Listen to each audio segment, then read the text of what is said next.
a disclaimer, I'm not speaking for the Director of National Intelligence, nor for the Department of Defense. All right, three broad things I want to go over today: requirements for self-reporting, misperceptions regarding self-reporting, and why your local, that should be local, sorry, my typo, security officer may be unhelpful. The reason I suggested this webinar is there is still a lot of mythology surrounding self-reporting within the classified workspace. There is still this sense that people confuse self-reporting for the periodic updating of an SF-86, not realizing that that's never been the case, or that we don't even do periodic updating of SF-86s anymore. You're all under continuous evaluation, so you could have to update at any point in time. Self-reporting is governed by a specific instruction, and it has very specific requirements, some of which will surprise you in this webinar. And the reporting needs to be done, if not immediately, as soon as the relevant information is available. So that's typically within 1 to 60 days. I have clients who've tried to dilly for 2 years after they knew they do the self-report, and that never ends well. All right, the other thing I want to point out is that in the whole field of national security law, I took this table of contents out of a treatise I used to teach from when I was on the faculty at the National Intelligence University. But in the whole field of national security law, only that tiny little area that I have the pinpoint on is related to personnel security and reliability. So we always have to remember that for as much as we are focused on the reliability of our clients, getting our clients certified, getting our clients cleared, we're still a tiny fraction of what goes through the general counsel's office at your agency or at your contractor, or at the agency or contractor to which you're applying. Some of you have seen this before. This is Mr. Meyer's pyramid of access. I use it in all my briefings. Basically, you need to understand that your access to the federal workplace, not just the whole federal workplace, comes in tiers. Easiest area of access, credentialing, is your badge. Even though they're not employed by the Defense Department or an intelligence agency or any agency. So that's credentialing, and there's certain criteria that the Office of Personnel Management and the Department of Homeland Security have issued for credentialing. The next group up is suitability, which a lot of people confuse with a clearance. There is no such thing as a public trust clearance. It's not a clearance. Public trust means you've been granted employment suitability. The review is done under 8 factors, which are in the Code of Federal Regulations, and there's an overlap with a security clearance, which is the next level up on my pyramid. So you've got credentialing, suitability, the clearance, which many people understand. That's 13 guidelines that are in a document called SEAD 4, SEAD 4. Everybody should run out and Google it after this webinar and read it. I find clients who've worked in the federal government for decades have never actually read the DNI's regulation that governs their access to employment. Very important document. So clearance is decided under 13 factors. The difference between a clearance and suitability really comes down to level. Once you go up to a clearance, you're going to start looking at foreign contacts. You're going to start looking at handling the classified information. Suitability focuses more on personnel reliability, drugs, alcohol, violence, cheating, lying.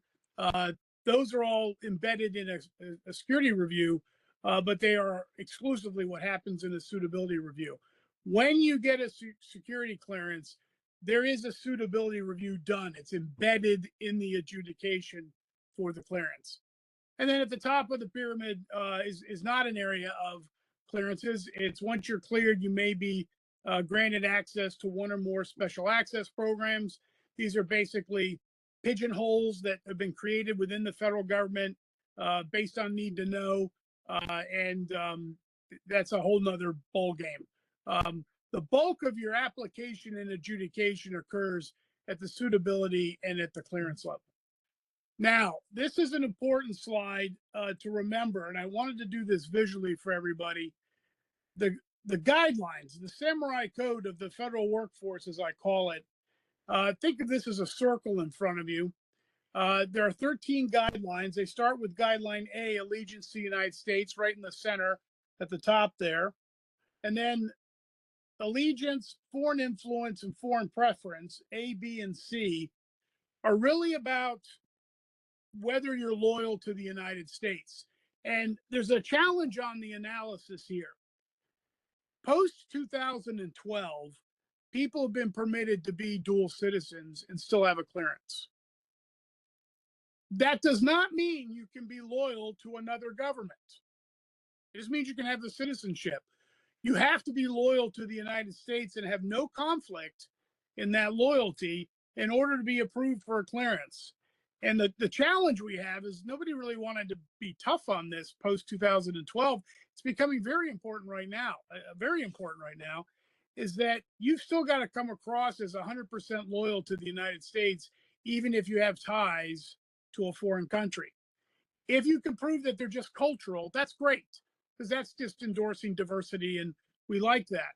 But the minute you start showing a profile that you want to keep that other country as a safe haven to go to, and that is why many people keep their second citizenship, you're going to end up in trouble with security. So guideline B and guideline C remain some of the most active areas of adjudication and for reporting, self-reporting purposes. The next group are all personal guidelines. How you've developed as a matter of your training, your character, your upbringing, and security has very specific standards in this area. So those are guideline D, sexual behavior, guideline E, personal conduct, guideline F, financial considerations, G, alcohol consumption, F, drug involvement, and guideline I, psychological conditions. So that whole group, in all of that group, the only absolute bar to a clearance is under guideline I, and that's a diagnosis of schizophrenia or bipolar 1. Everything else can be mitigated, but there are barriers involved there. So like for sexual behavior, it needs to be consensual. It needs to not be criminal. And that means no prostitution. And also my added corollary on that, nothing ever recorded on a medium. Even if it's consensual and non-criminal, if you've made a recording of it, it could be used to embarrass you, and that's starts triggering blackmail concerns. Personal conduct is like a joker in the deck. It's twinned with guideline J, criminal conduct. So the joker is, it's really an integrity attack. In fact, if you look at the analysis on E and J and C4, it's very similar. Basically, it was a cut and paste job, and they just took criminal out, took personal conduct out and put criminal conduct in there.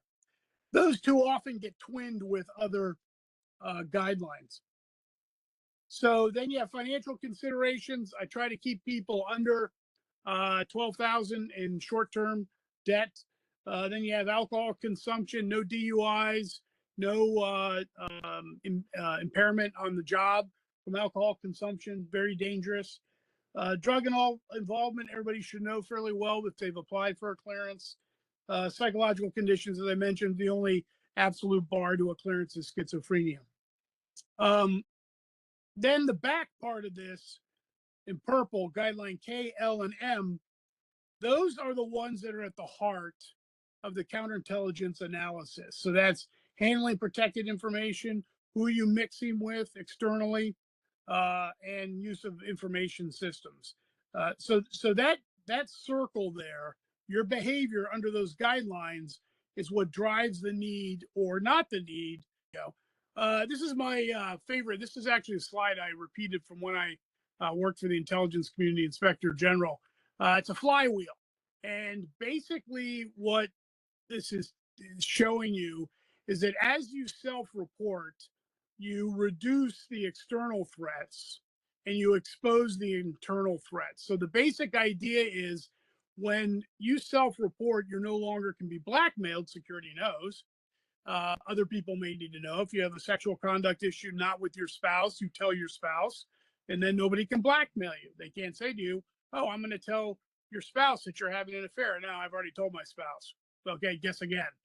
That's what security wants. They want transparency to clean out the threat of leveraging you to disclose classified information. And then internally, self-reports are important because it helps clean out potential corruption within an organization. Security generally does not make referrals outside. Criminal referrals are very rare. They're required in a couple of cases. Child abuse is one of them. Rape is another one. But for the most part, security will develop information. There may be an internal referral, and so it becomes part of the way in which the agency starts to understand when they have problems internally. All right, C3 is the regulation that the DNI puts out to guide all of the agencies. There's 72 or so adjudication systems throughout the federal government. All of those have to do some level of reporting. And so C3 was issued in 2016 so that there was coordination between all the agencies. What you have to remember, though, C3 is a foundation. It's a minimum level. Agencies will frequently require you to disclose more. So it's important. Everybody should read C3 at least once a year. But as you're doing that, you should remember it's usually on the high side to go get your internal self-report regulation and understand how your agency may have modified the requirements to make you report more. They cannot make you report less. C3 was designed as a baseline. Next slide, we can keep going because I just went over the next slide, got ahead of myself. So the standard is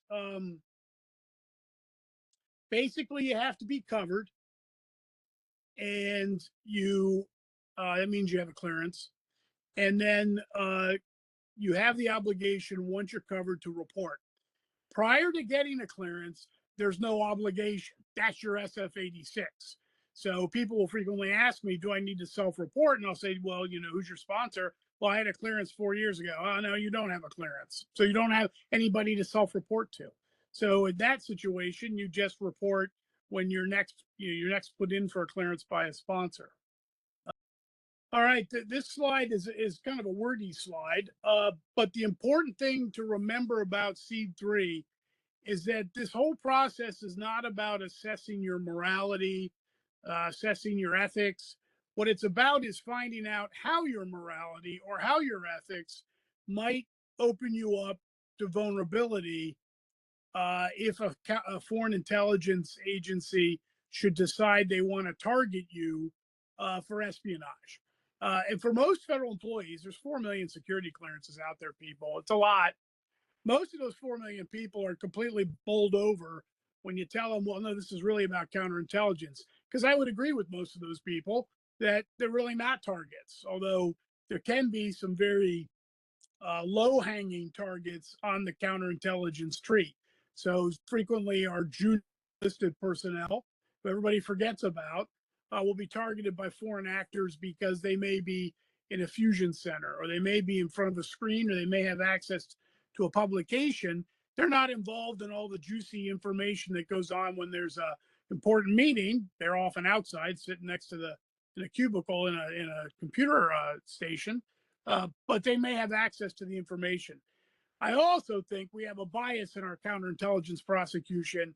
We certainly see more news of going after sergeants, corporals, and privates, petty officers, and seamen, then we have a record of going after senior officials.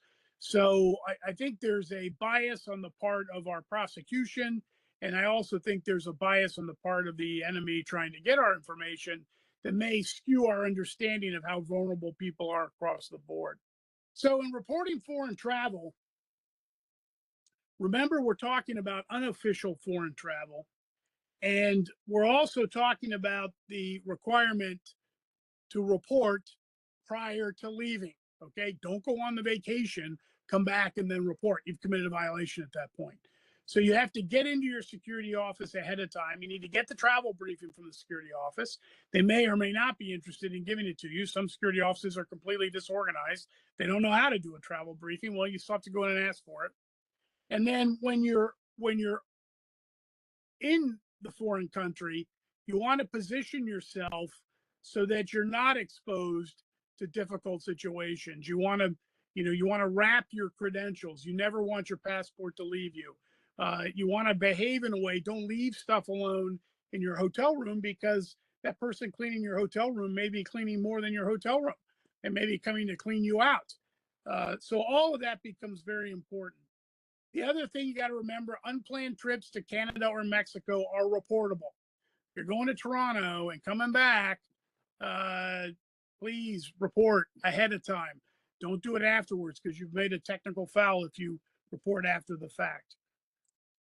Foreign contacts, this is one that's a perennial headache. I advise my clients when they're reporting foreign contacts to keep the what I call the DHS standard in mind. The DHS standard it was just an official at DHS who told me many years ago this was their standard.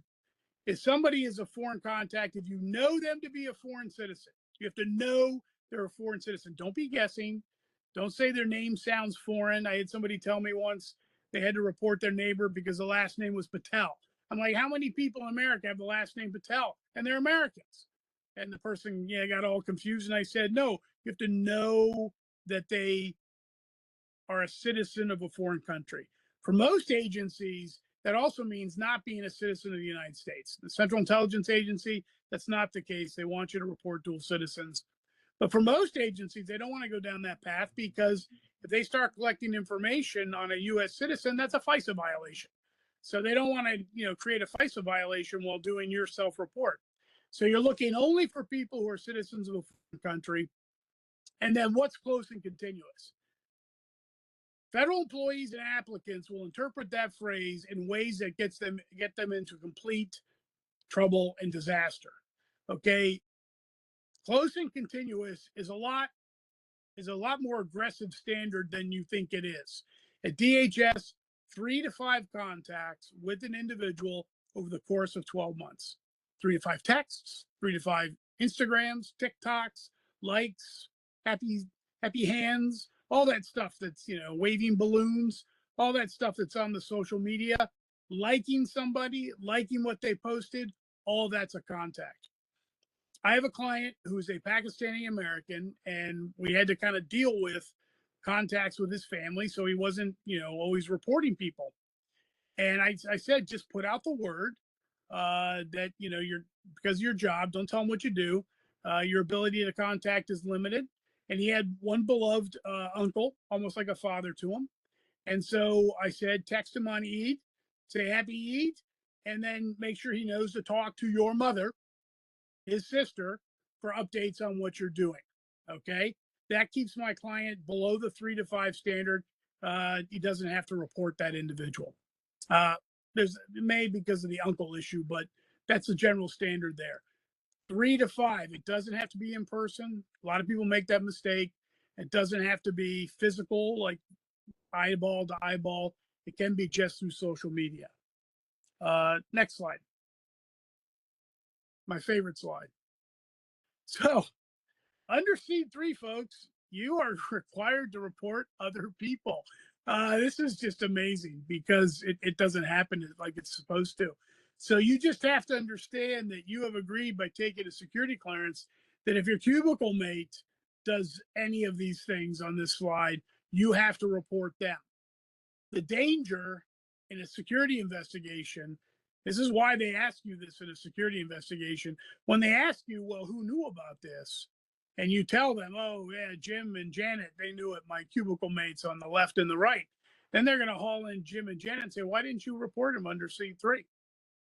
And then you could be in a situation, I've seen this happen, where the individual is clear to whatever the problem is, and Jim and Janet get fried for not abiding by seed 3. So remember that this is the Stooley provision in seed 3, and I think maybe 5% of this gets reported. It's not well adhered to.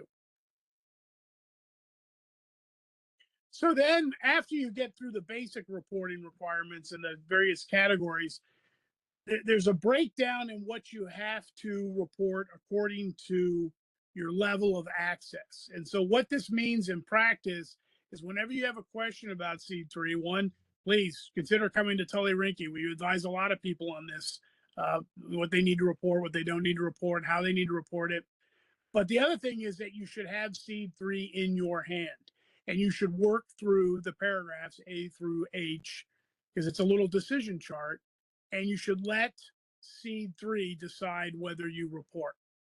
Do not ask your coworkers, okay? Because they will be wrong. There is more junk circulating around every federal classified workspace than I care to imagine. Second problem is, be very careful about consulting your security officer. I'm a former security officer. I would love to have people just go to their security officer. The challenge you're going to have is, and this is why security officers can be kind of funky on this kind of stuff. They're both there to give you information, but they're also there to regulate you. So in going to them, you may end up turning yourself in, and then they're obligated to file a SIF on you. Better to read seed 3, maybe contact Tully Rinckey, do a consult or something. I have some people who retain me full time for advising on a self-report. Get the gouge, the information from somebody outside the regulatory process, and then strategize on how you go to your security officer and tell them what they need to know. The general rule with adjudicators and security officers is they don't want all the information, right? They don't want you to narrate. They don't want you to tell you the story. They don't want you to spill everything on them, because everything you tell them, they may have to act on. And some of it may not be reportable. So don't write your life's biography when you're doing a self-report. Better to sit down with seed 3, sit down with an attorney, give security what they need to know, and let security do its job, because it doesn't have to forward everything. Okay. I know security officers who've taken a self-report, dropped it in their file, and it never went to DCSA. I know security officers who filed SIFs and then regretted afterwards they filed SIFs because it wasn't really necessary. They were just pressured to do it on the job. So that's the important thing to understand about your coworkers and your security officers. You should want to be the best trained and most knowledgeable person in your workplace doing on the issue of self-reports. You should make yourself the expert so that people come to you. And then, you can decide whether to help people or not. So at higher access, you're required to report a slightly different topics. And there's some important things in here. So foreign bank accounts are all a bad idea. Don't keep them. Get rid of them. Okay. If you have to have a foreign bank account, you should be wondering whether you really deserve a security clearance, because the general presumption within the security community is that if you have to have a foreign bank account, you're one step down the path to not having a security clearance. Ownership of foreign property, bad idea. Inheriting a foreign property, bad idea. You want to stay away from those two things as well. Foreign citizenship, yes, dual citizens can technically have security clearances. It's just they're going to be very, very suspicious about why you wanted to get one. There was a rash of people who wanted to have dual citizenship with Italy about 5 to 10 years ago, because word got out if you were an Italian citizen, tuition was free at university. So we had all these service members trying to get Italian citizenship so their kids could go to, some university in Florence or Padua and Siena, and then mom and dad could go over and visit Jill or Johnny, at fall break. The problem is when you do that, you're getting a benefit from a foreign prince, and that's grounds for removing your clearance. Providing support for people overseas is also another problematic trigger. This becomes difficult when mom and dad are overseas. The preference is for you to have them in the process to come here and become Americans. Because if we have jurisdiction over them, we can shoo the enemy away. If you have, and gets really tough with children, say you have a American and Russian marriage, and say the husband's Russian and he wants the children to have Russian citizenship. The problem we have with that is that the minute those kids go abroad, Vladimir Putin's little trolls could swoop them up lawfully because they're citizens of Russia. They're under his jurisdiction. Then you got the kids under the control of a foreign government, and that's leverage on the parents who have security clearances. So as we have globalized in the last 20 years, this has become, very difficult. If you had a spouse who was a Russian citizen 50 years ago, you weren't getting a job with the federal government. Sorry, not going to happen. Okay, you'd have to have some real exception. Werner von Braun, former Nazi. Okay, he got a clearance, but he developed a nuclear bomb. And there are not that many people who are that essential. Well, he developed a delivery device for the American bomb. So, so that's the process you want to walk through when you're talking about citizenship. And then these are the standard ones that are obvious, even though it's higher access, they're also shared with lower access. Critical thing about police involvement, okay? So something as simple as officers showing up at your door can end up being adjudicated. But for self-reporting purposes, right? Security can get something because you self-reported it or because it came from somewhere else. It's the arrest that triggers. So unless you've been arrested, you don't want to run down to security every time police knock on your door in your neighborhood because they, are looking for people, right? That, I don't know, it's happened maybe 2 or 3 times in the 20 years I've lived in Hagerstown, Maryland. That's not reportable. If you get asked that, in an interview, say, yeah, well, the police did stop by my house that day. And if they say, why didn't you self-report? They didn't arrest me. That's what it says in the regulation, arrest. And then you're good to go. All right. So then below the higher access provisions, we have other activities, foreign activities and other activities that are required to be reported at lower levels of sensitivity in your job. Most of these are self-explanatory. One that I think is important to remember is remember the media contacts, which are limited to people, reporters soliciting classified information, right? Okay, you may have another regulation in your agency about prohibiting any media contacts at all, but it's not the security regulation. And then you also have to remember that soliciting classified information is a crime. Okay, so if you had a reporter bugging you for a classified document, you might just want to remind them it's a 5-year prison term for both of you, the reporter and for the leaker in that case. So that's one area, and I flagged that because I think that's going to become a big issue in the next 2 or 3 years. I think there's going to be a lot more attention paid towards leaks in the federal government. Probably this slide is an excellent one to print out and put up in your cubicle. And I would add to it, I think the most important part about this is every year you should read Seed 3. I used to tell people to do it on their birthday. That's kind of dorky. I would just read it the week of your birthday. And then if you have questions, call Tully Rinckey for a consult. Then go see your security officer if you need to do that. All right, I think we have some questions. So let's find out what we have in the question box. So one of the questions that we have is when a cleared individual, example with a TS or TS/SCI clearance, commits a violent crime like strangulation or domestic assault, what are the reporting obligations to DCSA or the military security manager?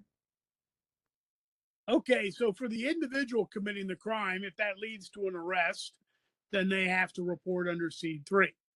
For the individual that finds out about it in the workplace under Seed 3, they are required to report it as well. And those reports both go to the security officer, who then creates what's called a security incident file, a SIF, sends it to DCSA, who then decides whether it needs to be investigated or not. Somebody who is not under a covered person, not under a clearance, could report that to a law enforcement body with jurisdiction over that individual. So if it's a Army individual, it could be reported Army CID, for Navy, NCIS, ISO for SOI, SIO for the Air Force. So that's where that can go. It also doesn't have to go federal. If there's no requirement to report under C3 because the person doesn't have a clearance, you guys always have the option of going to the civil and criminal authorities in whatever jurisdiction the person lives in. The next question is, would failure to report such a conduct be considered a security clearance violation or a false statement under 18 USC section 1001? Well, it might not be a false statement because if there's no report, there's been no statement. So it's technically just an omission. But an omission would be a violation of Guideline E, personal conduct. So yes, the failure to self-report when required, that gets adjudicated quite frequently, is a Guideline E issue. So yeah, but if it's a question of the truth or veracity of the statement, you have to make a statement in order to be tied to a federal false statement.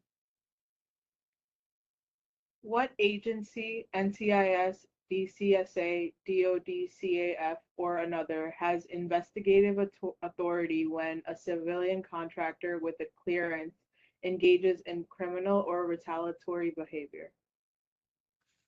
So jurisdictions triggered by sponsorship. So if you are working in a cleared space, if you're a contractor, it's because you're in a slot on a contract that requires a clearance. It's actually your clearance is attached to that contract. It's really not attached to you. So whatever agency that contract is with is the agency whose security office takes the report, but it goes to the facility security officer of the company, or if you're in a federal agency, it goes to your security officer, security SMO in the federal agency. You don't go directly to DCSA. Could a cleared Next question, employee Karen? Yep. Could a cleared employee use internal tasking authority to justify private or off-books behavioral influence work against civilians? Repeat that question. That's an Yeah. interesting one. Could a cleared employee use internal tasking authority to justify private or off-books behavioral influence work against civilians? I'm going to be honest. I don't know on that. Sounds like that person is trying to understand the rationale for which somebody is doing something which sounds like it's prohibited. So if that question is asking whether, and I'll just reduce it to this, can a person violate rules, laws, rules, and regulations because they were ordered to do so internally? There are times, particularly in our intelligence agencies, where people are tasked to do things that you might think are illegal. But you have to be very careful because, Alice, through the looking glass, once you get into areas of operations and covert and clandestine activities, this becomes very important in the cyber field right now because a lot of people are working in that field. Whether or not it is lawful often swings on a legal sufficiency ruling in a general counsel's office that everybody doesn't get to look at. So an individual who's doing something that's wrongful needs to, or looks wrongful, needs to have sufficient assurance that what they're doing is okay to do.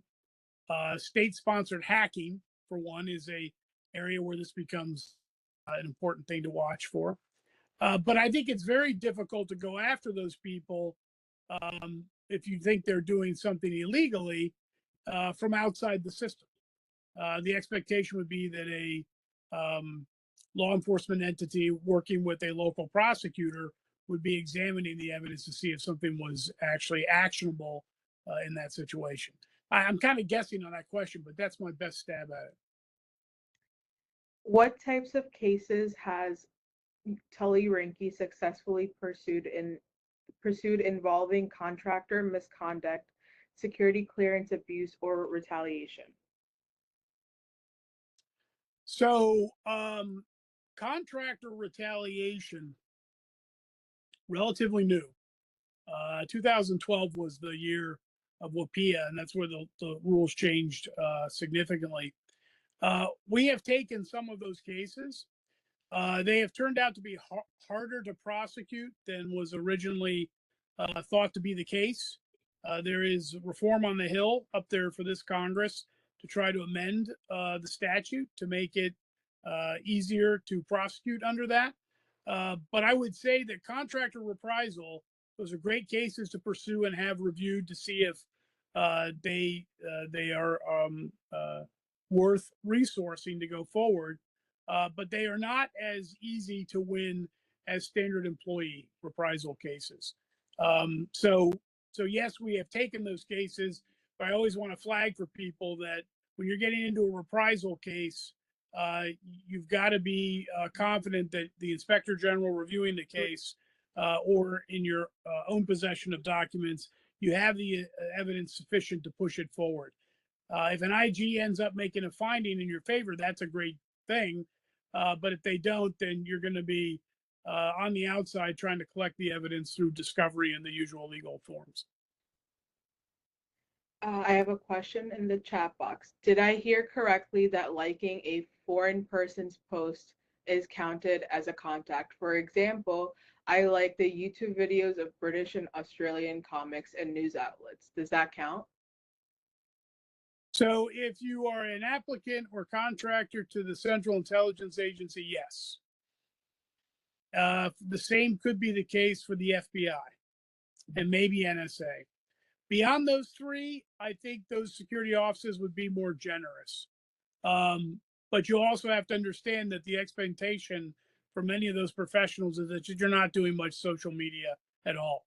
I mean, look, if you really want to be deep into social media, you need to be understanding that you're setting up a tense relationship with your employer. And definitely don't do social media while you're on the job. Okay, bad idea. I can't go into the monitoring facilities that are in many federal workplaces, but you should assume that if you have your private cell phone in the workplace, they can see what's on it. And then Is that it? there's one more. What evidentiary threshold would persuade federal investigators to open up a financial or cyber stalking inquiry tied to contractor accounts? This has nothing to do with C3.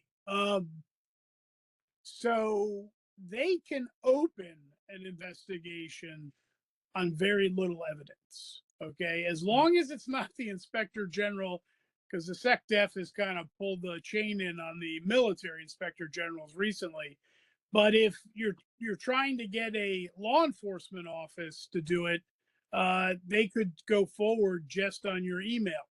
The question is, will they go forward on that? And that comes down to their prosecutorial discretion, their investigative discretion. Just because they can doesn't mean they will. I think I remember seeing at one point we had 800,000 DNA test kits with rape DNA that had not been investigated. So in the United States, we had almost close to 1 million alleged rapes, and we didn't value those victims' lives enough to go forward and do the analysis on that DNA. So if you always keep that in your mind, you'll realize that it's one thing if an investigation could go forward. It's another thing if it does go forward. There's one more question we just got, Dan. Can you comment further on schizophrenia being a barrier to holding a security clearance? It was 9 years ago, but I was diagnosed with schizophrenia and I hold a security clearance. Okay, so there's a difference between having schizophrenia and being a schizophrenic diagnosed. Okay, so there has been a general trend by medical practitioners, I believe, to overdiagnose schizophrenia. And then once that's in the record, then there's a 4-part analysis, and this is what you want to follow. What's the diagnosis? What's the treatment prescribed? What's the treatment taken? And the last one is, once you've collected the evidence on the first 3, has another person other than your therapist or your doctor reviewed the file and done a forensic evaluation and decided you have a favorable prognosis. So if there was a past diagnosis and you collect all that information, and then your step number 4, a forensic doctor says, yes, there was a past diagnosis, but I now find there's no diagnosis, or that the diagnosis was wrong and it was something different, you're going to be in good shape. If, however, they come back and say you still are schizophrenic, that is going to end up being a challenge to your security clearance. So the good news is that if you follow through that 4-part sequence, which is in Seed 4 under Guideline I, you should have the evidence to mitigate should it ever come up in your security file.